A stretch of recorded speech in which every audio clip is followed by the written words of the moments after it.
L'herbe n'est pas plus verte ailleurs, elle est plus verte là où on l'arrose. Mesdames et messieurs, bon après-midi, il est 13 h sur l'ensemble du territoire national. Bienvenue à cette dernière édition de la mi-journée de la semaine qui s'achève. Voici les titres.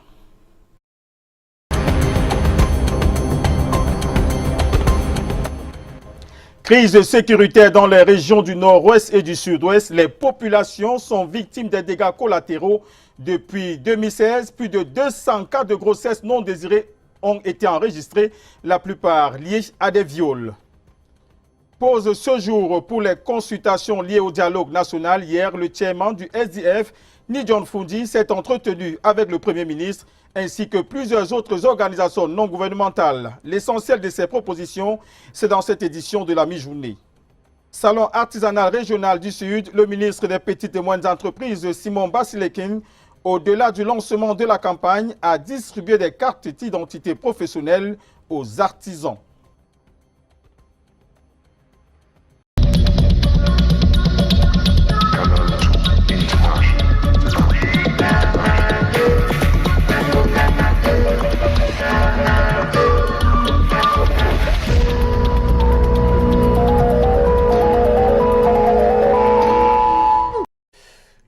Une fois de plus, bon après-midi, mesdames et messieurs. Ouvrons ce journal avec ce fait de société. 4 malfrats viennent d'être présentés aux hommes des médias à Douala par le capitaine Dassi Modeste Maba, commandant de la compagnie de gendarmerie de Douala 2e. Ces jeunes gens étaient spécialisés dans le vol à la tire. Dans leur butin, on a retrouvé 30 clés de voiture, des réfrigérateurs, des téléphones portables et bien d'autres objets de valeur. Le compte rendu de cette présentation, c'est avec Mireille Fleur du Fosso et Thierry Nana. Soulagement des populations de l'arrondissement de Douala 5e, notamment celles de Bépanda, Dokbon et Bonamoussadi. Le présumé gang de malfrats qui s'émet la terreur a été interpellé par le capitaine Dassi Modeste Naba, commandant de la compagnie de Douala 2e et ses éléments. Ce coup de filet fait suite à une battue de plusieurs semaines après les plaintes des populations. Je vais saisir l'occasion pour passer un message aux mototaximans. Nous leur demandons d'être un peu plus vigilants parce que c'est hors la loi, se passe pour des transporteurs et profitent donc pour agresser les usagers. Et par ailleurs aussi, nous demandons aux populations de nous assister dans cette tâche tout en dénonçant tout acte suspect. Car nous patrouillons, nous sommes à l'écoute 24 heures sur 24. 4 au total, ils sont âgés entre 18 et 26 ans, spécialisés dans le vol à la tire, un mode opératoire bien connu. Moi-même, ça me surpris seulement comme nous sommes venus me retirer à la maison vendredi aux environs de 4h30. Aux environs de 4h. Nous sommes mes amis, ils le reconnaissent. Ils m'ont dit qu'ils font la moto, ils m'ont dit que même des fois ils agressent. Le butin est important, retrouvé dans le domicile du chef de gang. 30 clés de véhicules, 20 portefeuilles, réfrigérateurs, téléphones portables, montres et bien d'autres objets de valeur. Quelques propriétaires arrivés sur les lieux ont pu entrer en possession de leurs objets volés. Pour l'heure, ces 4 présumés jeunes malfrats ont été déférés devant le procureur qui va décider de leur sort.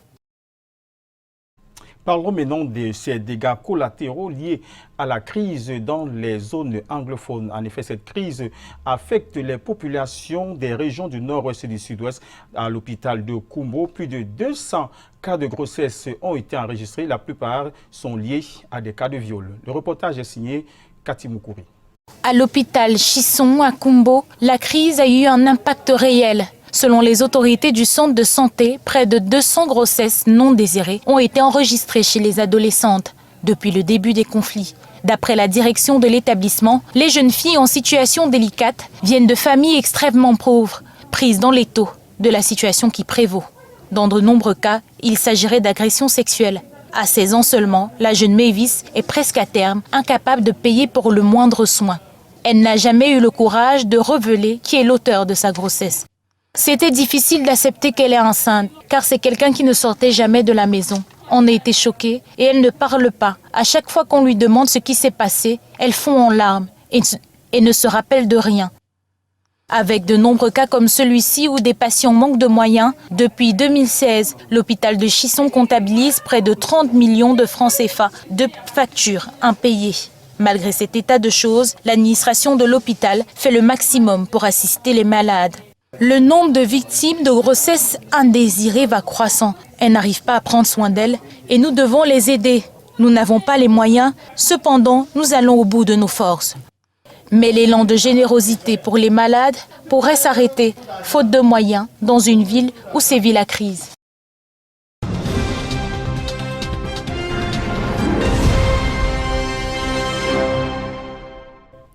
Les consultations en vue du grand dialogue national de lundi prochain sont à la pause depuis ce matin. Les dernières audiences hier soir ont permis au chairman du SDF, John Fundi, de s'entretenir avec le Premier ministre Joseph John Goutey. Autres propositions reçues sont celles du Sénat et des autres organisations non gouvernementales. L'essentiel des propositions dans ces extraits sélectionnés par Brand Kamga et Samuel Bonis.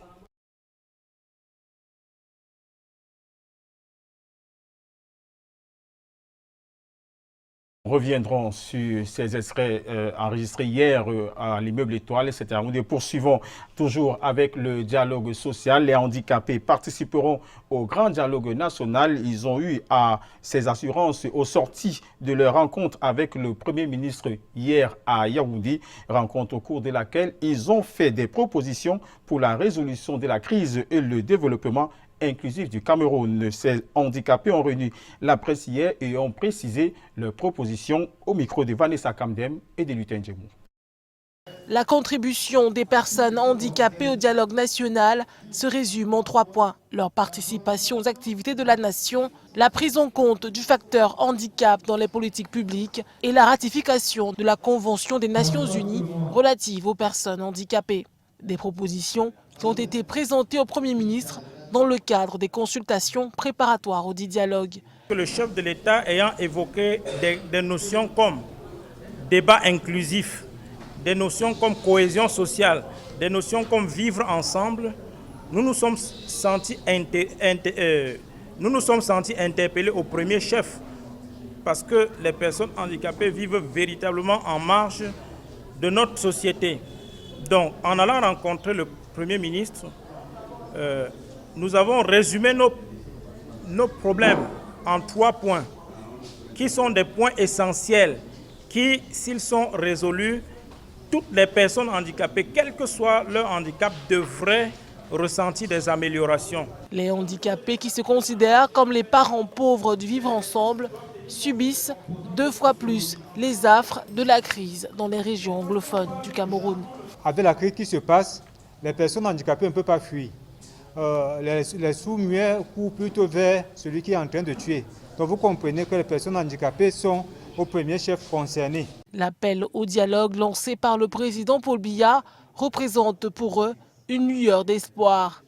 C'est avec joie qu'ils ont accueilli la nouvelle de leur participation au grand dialogue national prévu la semaine prochaine. Revenons sur ces audiences qui ont eu lieu hier à l'immeuble Étoile, des audiences qui ont permis au chairman du SDF, John Fundi, de s'entretenir avec le Premier ministre John Goutey. Aussi, parmi les propositions, celles du Sénat et des organisations non gouvernementales ont été toujours enregistrées hier. L'essentiel de ces propositions dans ces extraits sélectionnés par Brand Kamga et Samuel Bonis.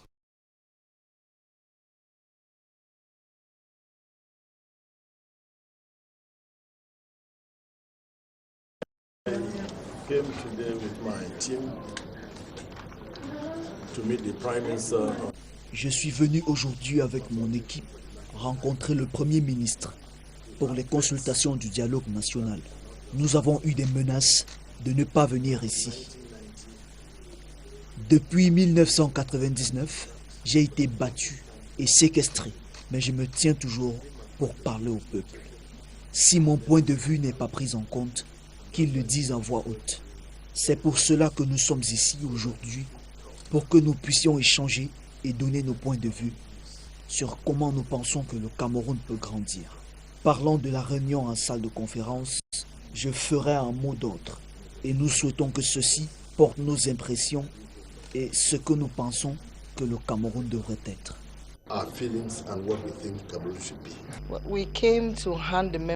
Nous sommes venus prendre part au grand dialogue national selon les textes et guides stipulés par le président de la République sur les voies de ce dernier qui se tiendra dès lundi. Le Sénat n'a pas manqué de réitérer ce que le chef d'État a affirmé pendant son discours.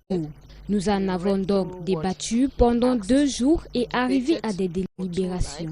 Nous sommes venus avec nos conclusions dont nous avons fait part au Premier ministre et qui, nous l'espérons, pourront définitivement restaurer la paix dans les régions en crise et pourquoi pas sur l'étendue du territoire. Les Camerounais du Tchad ont aussi le mot à dire dans le grand dialogue national. Ils ont salué cette initiative du chef de l'État, Paul Biya. Eux aussi ont fait parvenir leurs propositions au Premier ministre tout en souhaitant que les échanges puissent conduire à la paix. Les détails avec Lille Pidiou et Joseph Frapon.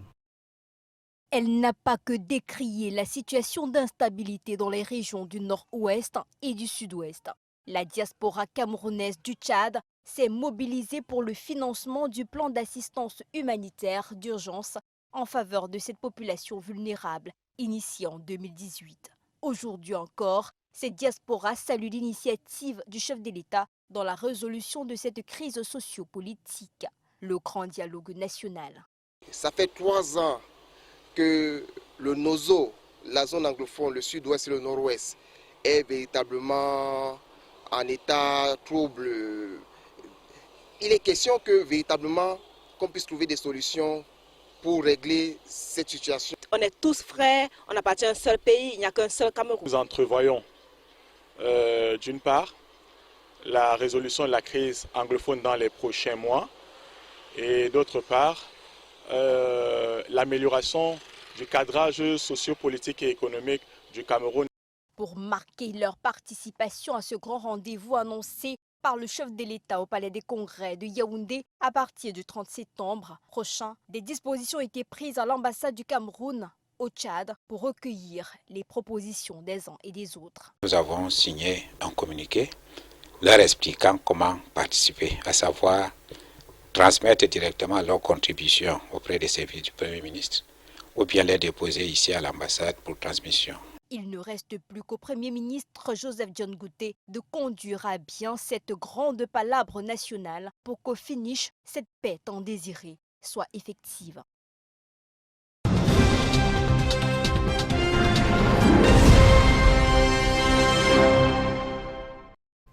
Coopération dans le Sud, le Cameroun et l'Allemagne ensemble pour magnifier la culture camerounaise. C'est à l'occasion d'un colloque débuté hier, le 2e du genre sur l'évaluation de l'apport de la Maison Cameroun en faveur de la coopération socio-culturelle entre Yaoundé et Berlin.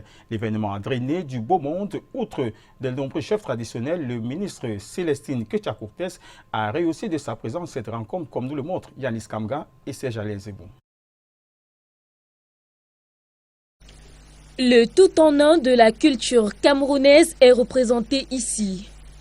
Florilège de tenues traditionnelles aux couleurs du terroir, bouillon de culture, la Cameroun House de Berlin présente ici les atouts culturels et touristiques de l'Afrique en miniature. Le promoteur, le prince de Bangwa, le grand Tchatchouan, perçoit nos us et coutumes pas seulement comme un outil, mais également comme un vecteur de développement. Malgré nos difficultés, malgré notre situation, il existe en Allemagne une forte envie du Cameroun. Des personnes, des idées, des entreprises qui vont à notre destination une forte admiration. Alors la question que nous nous posons, comment entretenir dans cette envie du Cameroun? La Maison du Cameroun en Allemagne, c'est 3800 visiteurs par an, une semaine culturelle et la promotion des langues nationales. L'initiative, bien qu'embryonnaire, aspire à une meilleure appropriation par les pouvoirs publics. Nous avons saisi un certain nombre d'institutions, notamment le ministère du Tourisme et des Loisirs, le ministère des Arts et de la Culture, le ministère du Développement urbain et de l'Habitat, ainsi que le ministère des Relations extérieures. L'objectif est de récolter le regard des experts, des autorités et nos partenaires, ou même de la mission diplomatique d'Allemagne au Cameroun, sur l'action du Cameroun, et pour qu'ensemble nous puissions définir une stratégie commune de promotion de la destination Cameroun en Allemagne. Ce séminaire s'inscrit dans le cadre de la diplomatie culturelle, dans un contexte où le Cameroun compte accueillir près d'1 million de touristes d'ici 2020.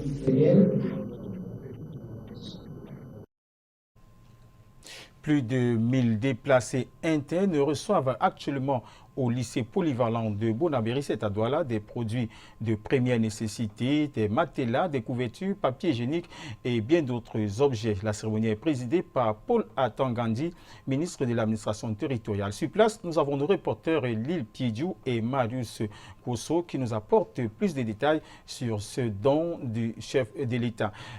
Bon après-midi, Robert.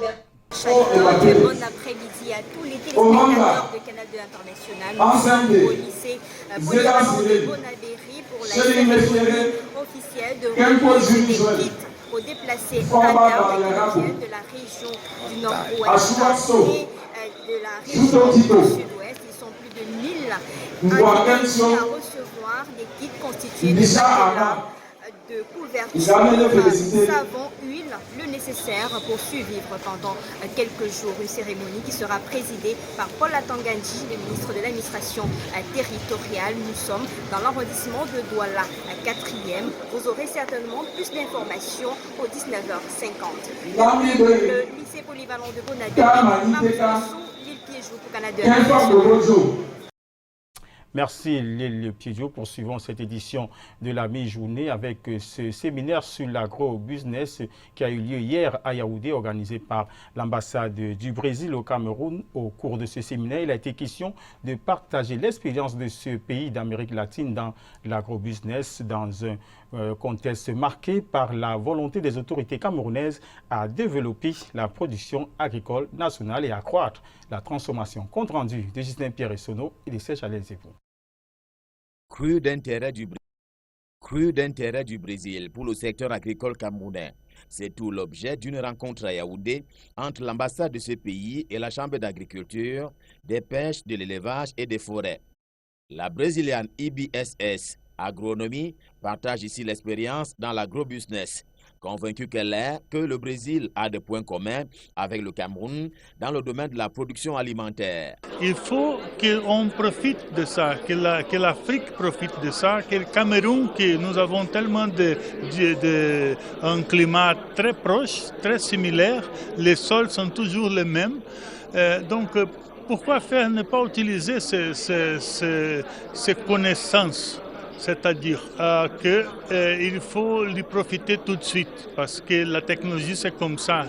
À défaut de l'arrivage entre les deux pays, l'idée est d'encourager le partenariat secteur privé, secteur public. Nous voyons ça comme l'apport du Brésil, c'est l'expérience qu'on a, les techniques qu'on peut apporter et évidemment qu'on veut mettre en rapport aussi les entrepreneurs brésiliens avec les entrepreneurs camerounais parce qu'à notre avis, ça ne marche pas sans le secteur privé.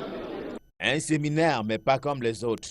Il a débouché sur des opportunités de part et d'autre des deux parties. Le numérique pour promouvoir le bon médicament. Hier, à l'occasion de la journée des pharmacies, de nombreux pharmaciens se sont retrouvés à Douala pour défendre la qualité du bon médicament. Cette rencontre a permis de promouvoir le bon médicament grâce au numérique. Les détails avec Junior Hussein, Marius Kosso. La disponibilité du médicament de qualité est un pas vers la guérison du malade. Grâce au numérique, les médicaments sont désormais accessibles à tous. Cependant, il y a des personnes qui vendent des médicaments. Est-ce que ces médicaments sont de bonne qualité? Est-ce qu'ils ont le droit même d'abord de vendre des médicaments? En fait, qu'est-ce que la loi prévoit pour ce type de pratique? Donc là également, ça rentre justement dans le thème des médicaments sûrs et efficaces pour tous.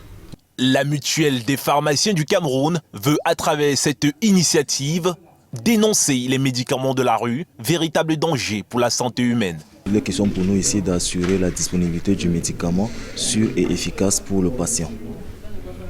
Donc nous sommes là pour une séance et pour une présentation également de la nouvelle mutuelle des pharmaciens qui a été créée récemment par nos aînés et nos encadreurs au sein de la ville de Douala. Pour le pharmacien, il est bon d'assurer la garantie qualitative du médicament à donner aux patients. On n'est pas sûr de la qualité du produit. Ce n'est pas la même chaîne d'approvisionnement. Ce n'est pas des pharmacies ou des grossisteries en général qui livrent dans la rue.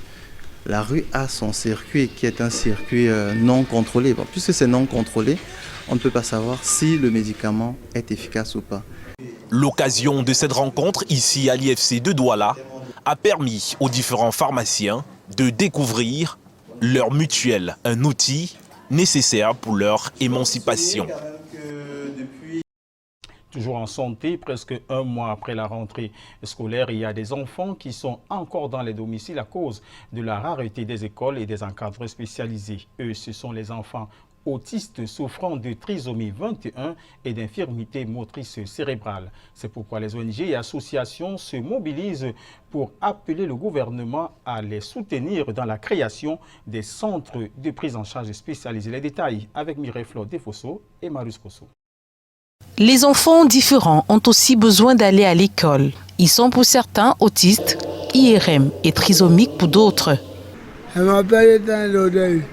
J'étais amené à plus tard. Oui, j'étais un enfant noir à la voiture, première partie. Un normal, normal à pied, avec depuis normal à la voiture, noir à la voiture. Voilà combien à la voiture, bien à plus tard, beaucoup aimé. Beaucoup ne vont pas à l'école. Ceci est dû au nombre réduit d'écoles spécialisées et celles existantes ne sont pas à la portée de tous. Alors nous aimerions qu'il y ait assez de centres pour eux et assez d'enseignants pour essayer de former nos enfants qui deviennent aussi quelqu'un comme les autres, qui ne soient pas différents des autres enfants en fait. C'est tellement difficile, on ne peut même pas supporter. On n'y arrive même pas. Parce qu'il n'y a pas d'abord d'argent et leur scolarité n'est pas aussi, c'est pas moins coûteux. Aujourd'hui, il est question que le gouvernement aide les organisations et associations à mettre sur pied des écoles spécialisées et des encadreurs pour ce type d'enfants. D'où la rencontre de ce 26 septembre avec les autorités de la région du littoral. C'est pour promouvoir l'éducation spécialisée parce que nous pensons que les enfants trisomiques 21, les enfants qui ont l'autisme et la paralysie cérébrale, ils devraient être dans les établissements scolaires comme tous les enfants. Et que le gouvernement pense à légaliser l'éducation inclusive et à spécialiser le corps médical. Parce que nos hôpitaux ne sont pas préparés à accueillir nos enfants avec ces pathologies. Nous sommes une ONG internationale qui travaille dans différents pays, mais aujourd'hui nous sommes ici pour appuyer le travail qu'ils font vers les enfants handicapés, mais aussi pour apprendre du travail que les ONG locales font ici dans le pays. De plus en plus, les parents de ces enfants qui ont un trouble de comportement expriment le besoin de scolariser leur progéniture et de les sortir des domiciles pour qu'ils bénéficient aussi de ce droit fondamental qu'est l'éducation. En économie, dans la région de l'Est Cameroun, 5 villages ont été introduits dans le guichet de performance participative. Ces villages ont été désignés par le ministre de l'Économie, de la Planification et de l'Aménagement du territoire. Le récit est de Vanessa Kamdem et Kizito Kouma.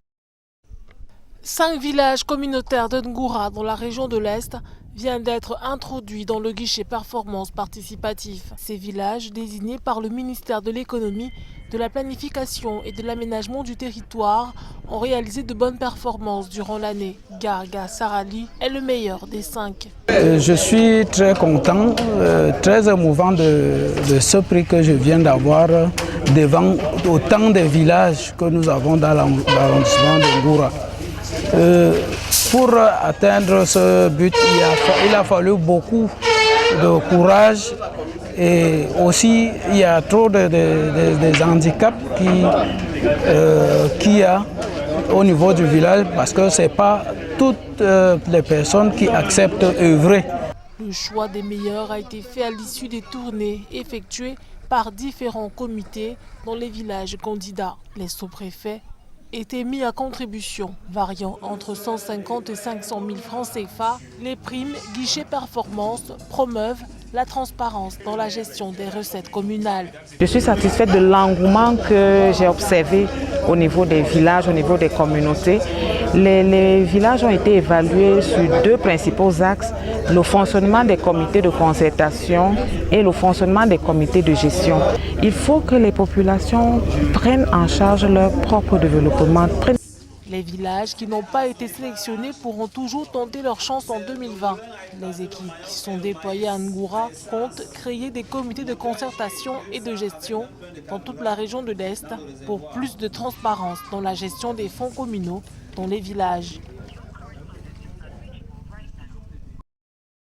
L'ouverture de la 29e édition de la Journée internationale des personnes âgées est lancée depuis hier par le ministre des Affaires sociales qui tire à cet effet une sonnette d'alarme contre toute forme d'inégalité liée à l'âge, les exclusions sociales, notamment en donnant l'opportunité aux personnes âgées d'apporter leur pierre au renforcement des communautés et à l'esprit d'initiative. C'est au micro d'Alain Gistinkanga. Il est donc question de penser toutes les mesures visant à éliminer la discrimination, à autonomiser et à promouvoir l'inclusion sociale, économique et politique des personnes âgées. Nous engageons tout le monde à dénoncer toute attitude d'agisme, entendue ici comme discrimination envers les aînés, et de s'ériger contre tous les abus qu'ils subissent au quotidien. Sur ce, je déclare officiellement lancé le train des activités marquant la célébration de la 29e édition de la Journée internationale des personnes âgées 2019. Le CD2 a un nouveau concept. Il s'agit du stade CD2, bras opérationnel du contrat des endettements développement. Il a été présenté à la presse lors d'un petit déjeuner destiné aux hommes et femmes des médias. Le CDD tient aussi à maintenir le contrat de performance avec les bénéficiaires de ce contrat. Les détails avec Myriam Mazou et Constant Kanga. L'exécution de C2D fait les yeux doux à la presse. Ce jeudi, le stade C2D a réuni une poignée de journalistes triés sur le volet pour un petit déjeuner de presse à son siège du quartier Bastos à Yaoundé. Selon Berthe Safak, coordonnatrice, cette opération de familiarisation du contrat des endettements et développement vise sa vulgarisation rendue à sa 3e phase depuis le 30 juin 2006 et accélérée le 30 août dernier avec des diverses conventions signées dans le secteur des infrastructures, de l'agriculture, du développement rural et l'aménagement urbain. Appuyée de plusieurs experts du stade C2D, la secrétaire technique et l'Agence française de développement ont rappelé aux journalistes l'intérêt d'étaler le 3e C2D sur 8 ans pour un mandat de 40 milliards. Nous allons beaucoup plus nous approfondir sur les questions avec toute l'équipe du stade. Près de 4 milliards de plus pour la phase 2006 et 2011. Cette plateforme, les petits déjeuners du C2D sont appelés à se pérenniser pour un contrat permanent entre le stade C2D et le grand public. En tant que grande plateforme d'échange et d'information aux journalistes qui vont répercuter des nouvelles exactes sur cet instrument d'annulation de la dette du Cameroun vis-à-vis de la France qui la recycle en financement au développement.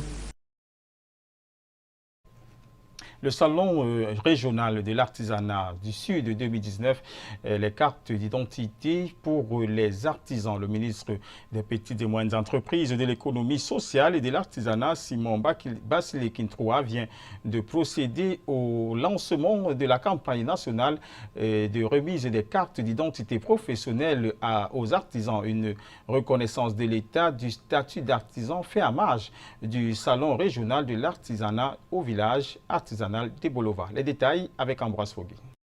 J'apporte comme innovation le thé à base de l'aubergine pois qu'on appelle au sud au Kumozon.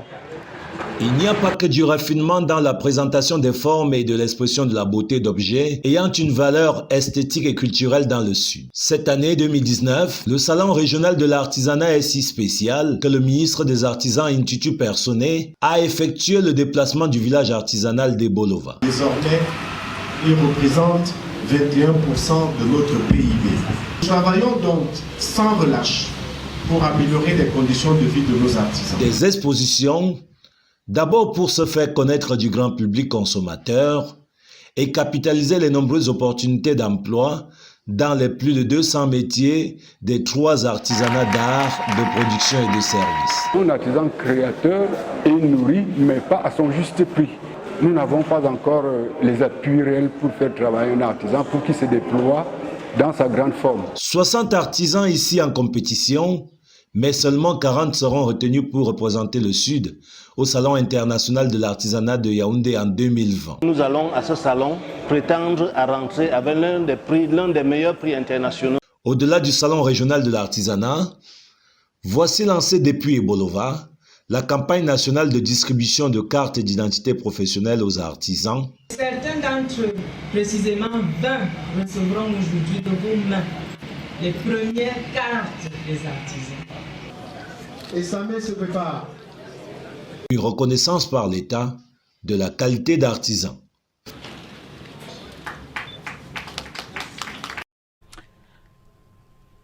Avant de fermer ce journal, rappelons qu'en ce moment au JICAM, c'est à Douala, il se tient une rencontre entre le ministre des Finances et le secteur privé. Il est question au cours de cette rencontre d'examiner les besoins du patronat. Bien, mesdames et messieurs, c'est avec cette information que nous fermons cette édition de la mi-journée du Canada International.